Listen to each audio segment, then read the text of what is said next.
নমস্কাৰ আমাৰ টাইপাৰ সন্মানীয় সংগ্ৰামী সতীৰ্থসকল আৰু সন্মানীয় ৰাইজ সকলোলৈকে এটি আহ্বান জনাবৰ বাবে এটি বাৰ্তা প্ৰেৰণৰ বাবে মই আপোনালোকৰ মাজলৈ মই আহিছোঁ।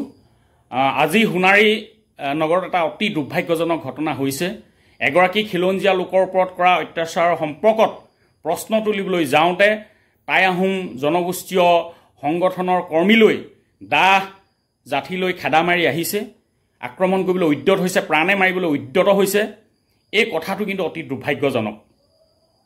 আজিৰ তাৰিখত আমাৰ খিলঞ্জীয়াৰ প্ৰাণকেন্দ্ৰ চৰাইদেউ জিলাৰ সদৰত আজিৰ তাৰিখত খিলঞ্জীয়া যুৱকলৈ এই সন্দেহযুক্ত নাগৰিকৰ দলে আজি চোচা ল'ব পৰা এটা অৱস্থা হৈছে। এইটো খুব চিন্তনীয় কথা। আমি বহি নাথাকোঁ। এই কথাবিলাকে খুব এটা গভীৰ তাৎপৰ্য বহন কৰিছে। আমি বহি নাথাকোঁ। যথেষ্ট ধৈৰ্য সংযমেৰে আমি বিগত দিনসমূহত আমি লক্ষ্য কৰি আছোঁ। কিন্তু আজি যিটো ঘটনা হ'ল, ধৈৰ্য বান্ধ কিন্তু খুলি গৈছে। আৰু এই সন্দৰ্ভত সমগ্ৰ পৰিস্থিতি বুজ লোৱাৰ লগতে আমি পৰৱৰ্তী কাৰ্যপন্থা নিৰূপণৰ বাবে অসমৰ সমগ্ৰ প্ৰান্তৰ পৰা আমাৰ টাইপাৰ কৰ্মীসকল কাইলৈ আমি তালৈ গৈ আছোঁ। আমাৰ টাইপাৰ সন্মানীয় সকলো সংগ্ৰামী অতিথক কাইলৈ সোণাৰী নগৰলৈ পুৱা 10 বজাত আহিবলৈ মই সকলোকে আহ্বান জনাইছোঁ। নাই ৰঙামাটি নাই গুৱাহাটী, 48 ঘণ্টাৰ ভিতৰত এই সন্দেহযুক্ত নাগৰিকসকলে উজনি অসমৰ পৰা যাব লাগিব। আমাক ইয়াত দাহ দেখুৱাব, আমাৰ ইয়াত জাঠি দেখুৱাব, আমাক আক্ৰমণ কৰিবলৈ খেদি আহিব।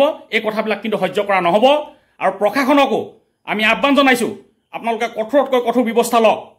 এই খিলঞ্জীয়া মানুহৰ ওপৰত যিবিলাক অত্যাচাৰ হৈছে, এই ক্ষেত্ৰত প্ৰশাসনে কঠোৰ ব্যৱস্থা গ্ৰহণ কৰক।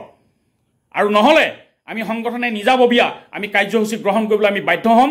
আৰু সমগ্ৰ ঘটনা বুজ লোৱাৰ লগতে কাইলৈ সোণাৰী নগৰৰ পৰা আমাৰ আহোমৰ প্ৰাণকেন্দ্ৰস্বৰূপ চৰাইদেউ জিলাৰ পৰা আমি অহাকালিলৈ আমি পৰৱৰ্তী কাৰ্যসূচী আমি ঘোষণা কৰিম। আৰু তালৈ আমি সমগ্ৰ অসমৰ আমাৰ সংগ্ৰামী সন্মানীয় সতীৰ্থসকলক আৰু লগতে আমাৰ অসমীয়া জাতীয়তাবাদী আমাৰ ব্যক্তিসকলক তালৈ আহিবলৈ আমি বিনম্ৰভাৱে আমি আহ্বান জনাইছোঁ। আৰু তাৰ পৰাই আমি সকলোৰে লগত আলোচনা কৰি পৰৱৰ্তী আমি যিটো কাৰ্যসূচী হ'ব, পৰৱৰ্তী শক্তিশালী কাৰ্যসূচী আমি তাৰ পৰাই ঘোষণা কৰিম। আৰু সকলোকে কাইলৈ 10 বজাত সোণাৰীত আমি লগ পাম বুলি আমি আশা প্ৰকাশ কৰিছোঁ। ধন্যবাদ। জয় অসম।